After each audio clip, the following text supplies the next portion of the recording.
So there I was, Captain Maya Torres, standing in the boarding queue for the luxury cruise ship Stellar Majesty, trying my absolute best to look like just another tourist instead of a professional gun for hire about to commit the heist of the century. And let me tell you, blending in when you're carrying a plasma rifle nicknamed Bella is about as easy as explaining quantum physics to a houseplant. The Galactic Council had hired me to retrieve some stolen Precursor artifacts from this floating hotel, and honestly, the pay was good enough that I didn't ask too many questions about the legal gray areas involved. 3 million credits buys a lot of willful ignorance. The ship itself was impressive. I'll give them that. All gleaming chrome and unnecessary holographic decorations, the kind of place where rich aliens go to pretend they're having fun while complaining about the service. Perfect cover for a job, really. Nobody expects a mercenary to book a vacation package. I'd done my homework on the passenger manifest. Admiral Krex, an insectoid military leader who probably spent more time polishing his medals than actually earning them, was traveling with his entourage in the premium suites. Professor Nibbles, a nervous rodent-like archaeologist who twitched every time someone said hello, had the artifacts in his private collection. And Captain Voss, the ship's reptilian commander, seemed more interested in impressing the female passengers than actually running his vessel. The security briefing had been laughably simple. Disable the ship's defense grid, locate the artifacts in Nibbles' quarters, and extract without causing an interstellar incident. Easy money, or so I thought. As I settled into my cabin, Bella safely hidden in a specially modified luggage compartment, I couldn't help but smirk at the alien families wandering the corridors. Three-eyed Zolarians arguing about poolside reservations, crystalline Mortocks debating the merits of various buffet selections, and humans looking perpetually confused by the gravity settings in the recreational areas. The artifacts were supposedly in Nibbles' private study, secured behind some fancy quantum lock technology that would take me all of 10 minutes to bypass. The real challenge would be avoiding the various surveillance systems and making it look like an inside job. Pirates, maybe, or a disgruntled crew member. I spent the first day mapping out security patterns, noting guard rotations, and generally acting like every other tourist taking way too many photos of absolutely nothing interesting. The spa deck was positioned perfectly for accessing the ventilation system. The dining hall had emergency exits that led directly to the cargo bay. And the engine room was protected by exactly one sleepy maintenance droid who seemed more interested in organizing spare parts than actual security. By evening, I had my plan locked down. Wait for the night cycle, slip into the ventilation system, bypass Nibbles' security, grab the artifacts and be back in my cabin before anyone noticed I was gone. Simple, clean, professional. What could possibly go wrong? Turns out quite a lot could go wrong. And it all started going wrong at exactly 300 hours ship time, just as I was preparing to make my move. The first sign of trouble was the sudden change in the ship's ambient lighting from soft blue to emergency red. The second sign was the voice that crackled over the intercom system, theatrical and dramatic in that special way that immediately screams overcompensating villain. Attention passengers and crew of the Stellar Majesty. This is Commander/of the Crimson Void Pirates. You are now our guests, and by guests I mean hostages. Please remain calm while we discuss reasonable ransom demands with your respective governments. I was halfway through the ventilation shaft when this happened, and let me tell you, nothing ruins a perfectly good heist like amateur pirates with terrible timing and even worse naming conventions. The ship shuddered as boarding pods attached to the hull. Emergency bulkheads sealed automatically, trapping passengers in designated safe areas. And somewhere in the distance, I could hear the distinctive whine of plasma weapons charging up. Now I had two choices. I could continue with my original plan, grab the artifacts in the chaos and slip away during the confusion. Or I could do something stupidly heroic and help defend the ship. Guess which option my conscience chose. I dropped down from the ventilation shaft directly into the main corridor, where panicked aliens were running in every direction like a three-ring circus designed by someone with no understanding of basic crowd control. Admiral Krex was shouting orders that nobody was following, Professor Nibbles had fainted against a decorative plant, and Captain Voss was nowhere to be seen. That's when I saw the pirates herding a group of Zolarian children toward the cargo bay, and any thoughts of staying undercover went right out the airlock. I pulled Bella from her concealment and opened fire. The pirates were clearly not expecting resistance. Their leader, a scarred humanoid wearing more leather than a fashion-challenged motorcycle gang, went down with a surprised expression that suggested he'd never considered the possibility that someone might shoot back. Unfortunately, taking down 3 pirates in a hallway tends to blow your cover pretty comprehensively. Within minutes, I found myself surrounded by very confused passengers and very angry remaining pirates. Well, Commander Slash announced as he strutted into the corridor, flanked by a dozen heavily armed crew members. Looks like we have a hero among the tourists. How refreshing. They confiscated Bella, along with every other weapon they could find. And just like that, I went from professional mercenary to just another hostage. Except now I was the hostage who definitely made it personal. Don't worry, passengers, Slash continued with the kind of smug confidence that made me want to punch him in his unnecessarily dramatic face. As long as your governments cooperate, you'll all be home in time for whatever ridiculous holidays you people celebrate. What he didn't know, couldn't possibly know, was that taking away a human's weapon doesn't make them helpless. It just makes them creative. Commander Slash had clearly attended the Villain Monologuing for Dummies correspondence course, because he spent the next hour explaining his brilliant plan to anyone who would listen. And since we were all trapped in the main ballroom, we didn't have much choice. You see, he announced, pacing back and forth like a leather-clad peacock, the beauty of hostage situations is their simplicity. We take something valuable. You pay us not to break it. Everyone goes home happy. Well, everyone except the insurance companies. His crew laughed at this joke, which honestly wasn't even that good. Pirates really need to work on their material. While Slash was busy explaining basic economics to a room full of people who probably understood it better than he did, I was conducting my own little survey of the situation. 12 pirates, all armed with standard plasma rifles. 2 guards at each exit. Emergency lighting providing just enough shadows to work with. And a room full of alien tourists who had probably never seen violence outside of their entertainment systems. Perfect. I caught the eye of a young Aquarian engineer named Zara, who'd been watching me with obvious curiosity.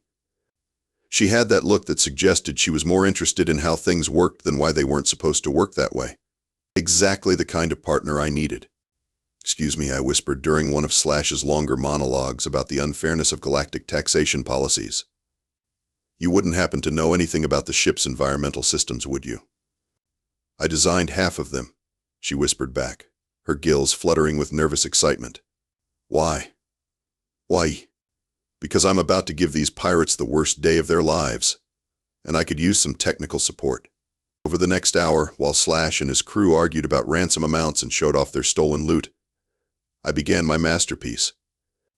Using nothing but materials available in a cruise ship ballroom, I started building what would become the most embarrassing pirate defeat in galactic history. The tablecloths became restraints. The decorative flowers became smoke bombs when properly processed. The automated serving trays became mobile weapon platforms. And the sound system became a psychological warfare tool that would make military strategists weep with joy. I taught Professor Nibbles how to turn dinner utensils into lockpicks. I showed Admiral Krex how spa towels could be weaponized for non-lethal takedowns. I even convinced the Zalarian children that we were playing an elaborate game of hide and seek, except the pirates were it. And nobody wanted to be found. The pirates remained completely oblivious. They were too busy dividing up the loot and planning their retirement to notice that their hostages were quietly organizing the most improvised resistance movement, since humans figured out you could throw rocks at things that you didn't like. The thing about pirates, I explained to Zara as we MacGyvered a stun grenade from cleaning supplies and decorative lighting, is that they're fundamentally lazy. They want easy targets and quick scores. They don't expect their victims to fight back, especially not with creativity. Zara was a quick learner. Within an hour, she could turn a flower arrangement into a smoke screen and knew 17 different ways to disable a plasma rifle using nothing but dinner napkins and determination. And then Slash made the mistake that would doom his entire operation. He decided to make an example of someone. You know what? Commander Slash announced after spending 20 minutes trying to contact his fence about the stolen artifacts and getting nothing but busy signals. I think we need to motivate these government types. Let's space a few passengers. Start with the loud ones. That's when I dropped the helpless tourist act like a bad habit. Hey Slash, I called out, standing up from where I'd been pretending to cower behind an overturned table. Before you start spacing people, maybe you should ask yourself why a simple cruise ship heist is about to become your retirement plan. He turned to face me, and I could see the exact moment when his brain tried to process what I'd just said. Pirates aren't known for their critical thinking skills. What are you talking about, human? I'm talking about the fact that you just disarmed the most dangerous species in 3 sectors and then threatened to kill their neighbors. Do you have any idea what humans are capable of when you make them angry and take away their toys? The first pirate went down when he stepped on what he thought was a decorative floor tile. Turned out to be a pressure plate I'd rigged to the ceiling lighting system. 300 pounds of chandelier makes quite an impression when properly applied. The second pirate discovered that the cleaning cart he'd been using as a footrest had been modified into a mobile electrification device. Zara had outdone herself with the engineering on that one. You see, I continued, ducking behind a pillar as the remaining pirates opened fire. The thing about humans is that we're basically a species of professional problem solvers. We've spent our entire evolutionary history figuring out how to kill things that were bigger, stronger, and better armed than us. Taking away our weapons doesn't make us helpless. It just makes us creative. The third and fourth pirates learned this lesson when they tried to flank me through the kitchen access and discovered that I'd turned the automated food service system into the galaxy's most efficient non-lethal trap deployment mechanism. Getting covered in processed nutrition paste while being tangled in repurposed tablecloths is embarrassing enough, but the added indignity of being knocked unconscious by flying dinner plates probably violated several interstellar conventions on prisoner dignity. "This is impossible," Slash shouted, his voice cracking with the kind of panic that suggested he was finally beginning to understand his situation. "You don't have any weapons." "Weapons?" I laughed, triggering another improvised trap that sent 2 more pirates sliding across the floor courtesy of some strategically placed cleaning lubricant. "Commander, everything is a weapon, if you're creative enough. The artificial gravity is a weapon. The air recycling system is a weapon. The decorative fountain over there, definitely a weapon." To prove my point, I activated the modified fountain system that Zara and I had spent the last hour reprogramming. Instead of pretty water displays, it now shot pressurized cleaning solution with enough force to knock a grown Thuarian off their feet. The remaining pirates were starting to look nervous. Professional criminals prefer their victims to be predictable, and nothing about this situation was following their script. The really beautiful part. I continued, helping Professor Nibbles secure another unconscious pirate with improvised restraints, is that this is exactly what humans do. We take impossible situations and make them work anyway. We turn disadvantages into advantages. We look at a room full of random objects and see an armory. Admiral Krex, who had been watching the proceedings with growing amazement, started applauding. "Magnificent. Absolutely magnificent. No wonder humans have such a reputation in the military academies." That's when Commander Slash realized he needed a new plan. Commander Slash's new plan, as it turned out, was to lock himself on the bridge with his remaining crew and call for backup while threatening to blow up the ship if anyone tried to stop him. It wasn't a particularly good plan, but it was definitely a plan. "This is not how this was supposed to go," he announced over the intercom, his voice now carrying the kind of hysteria that suggested he was finally grasping the full scope of his miscalculation. "I'm calling in the entire Crimson Void fleet. You may have gotten lucky with a few of my crew, but you're still trapped on a ship in the middle of nowhere." "Zara," I said, turning to my engineering partner, "please tell me you know how to access the bridge systems from down here." "I know how to access everything from down here, but she replied with the kind of confidence that makes engineers simultaneously the most useful and most dangerous people in any crisis. "What did you have in mind?" "What I had in mind was turning the entire ship into one massive weapon system designed specifically to make Commander Slash regret every life choice that had led him to this moment. We started with the artificial gravity. Pirates, it turns out, don't train for combat in variable gravity conditions. When the corridor leading to the bridge suddenly shifted from standard gravity to 2.5 g, then immediately dropped to 0.3 g, The tactical advantage shifted dramatically in our favor. "You want to play games?" I called out over the intercom after we'd locked onto the bridge's communication system. "Let's play games. Zara, activate the massage chair protocol." Every automated massage chair in the spa deck had been reprogrammed into a mobile restraint system.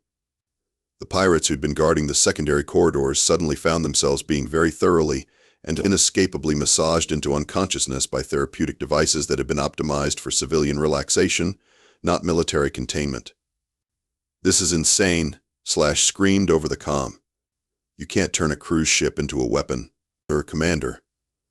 I replied, activating the next phase of our improvised defense system.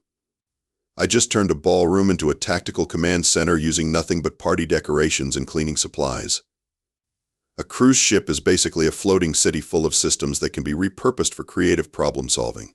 Watch and learn. The climate control system became a selective atmospheric pressure modification tool. The entertainment system became a psychological warfare platform broadcasting specifically designed frequency patterns that induced nausea and disorientation in most known pirate species.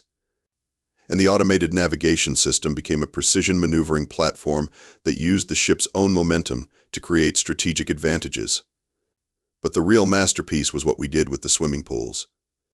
"Zara, you're brilliant," I said as we watched the security feeds showing the remaining pirates trying to navigate corridors that had been flooded with precisely controlled amounts of pool water, creating conditions that were simultaneously too shallow to swim through and too deep to walk through comfortably. "I've been wanting to test these modifications for years," she admitted. "I just never had an excuse to turn passenger amenities into tactical assets." The pirates' backup arrived just in time to watch their colleagues being systematically defeated by a cruise ship that had apparently achieved sentience and decided to take their invasion personally. 3 pirate vessels approached the Stellar Majesty expecting to find a routine hostage situation, and instead encountered a luxury liner that was actively hunting them with repurposed vacation equipment. "This is Commander Vex of the Crimson Void Fleet," came the transmission from the lead attack ship. "What's your status?" "My status," replied in a voice that suggested he was having a complete psychological breakdown, "is that I'm being defeated by humans who turned a vacation cruise into a military campaign using spa equipment and dinner utensils." The backup fleet immediately began firing on the ship, which turned out to be exactly what I'd been hoping they'd do. "Zara, activate the mirror protocol." The ship's exterior hull, which had been designed for luxury and aesthetics, suddenly became the galaxy's most expensive deflector system. Courtesy of every reflective surface in the ship being repositioned and coordinated to create strategic reflection patterns that sent the pirates' own weapons fire back at them with compound interest.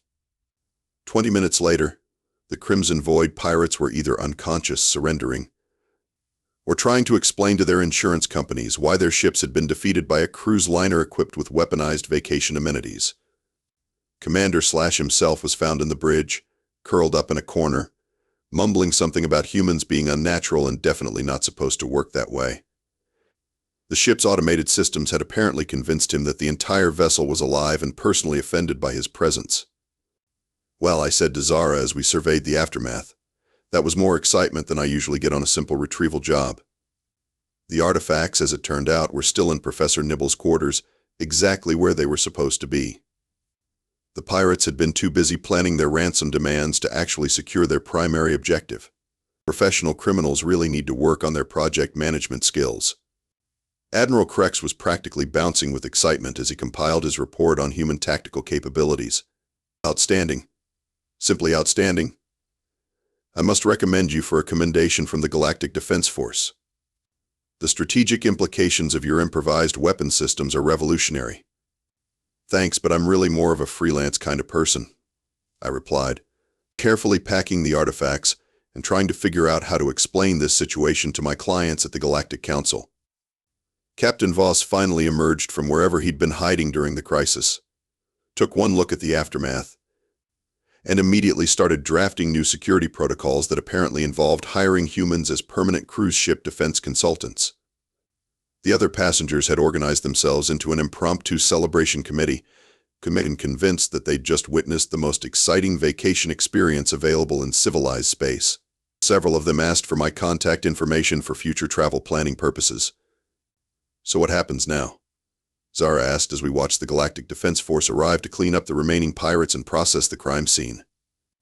Now I deliver these artifacts, collect my payment, and try to book a vacation somewhere that doesn't involve accidental heroics, I replied. Maybe a nice quiet beach planet with absolutely no strategic value and minimal pirate activity. The Galactic Council representatives were appropriately impressed with the recovery of their stolen property, although they seemed somewhat confused by my expense report, which included line items for creative use of spy equipment and tactical applications of decorative water features. Captain Torres, the lead investigator, said as he reviewed my mission summary, "Your methods are highly unorthodox, but undeniably effective. Would you be interested in additional contracts of this nature?" "That depends," I replied. "Do any of them involve luxury cruises, overconfident pirates, or the creative repurposing of civilian infrastructure?" "Actually, we have several situations that might benefit from your particular skill set." I looked at Bella, my faithful plasma rifle, who had been returned to me along with a formal apology from the arresting officers and a commendation for exceptional service in the defense of civilian populations. Then I looked at the payment transfer confirmation on my personal communicator. "You know what? Send me the details. But next time I'm bringing backup equipment, and maybe a vacation brochure for somewhere really boring." 3 weeks later, I was sitting on a beach on Serenity Prime, reading reports about how the Crimson Void pirates had disbanded after their leadership experienced what military psychologists were calling acute tactical inadequacy syndrome. Apparently, being defeated by cruise ship amenities had seriously damaged their professional reputation in the pirate community. The galaxy, it seemed, had learned an important lesson about underestimating humans. We don't just adapt to impossible situations, we turn them into opportunities for creative problem-solving. Take away our weapons, and we'll build better ones from whatever's lying around. Corner us, and we'll find 17 different ways to turn the situation to our advantage. And if you really want to make us dangerous, threaten innocent people while we're trying to enjoy a vacation. Because nothing motivates human ingenuity quite righteous indignation combined with enforced boredom. I raised my drink to the sunset and smiled. Sometimes being human was absolutely exhausting. But it definitely had its advantages.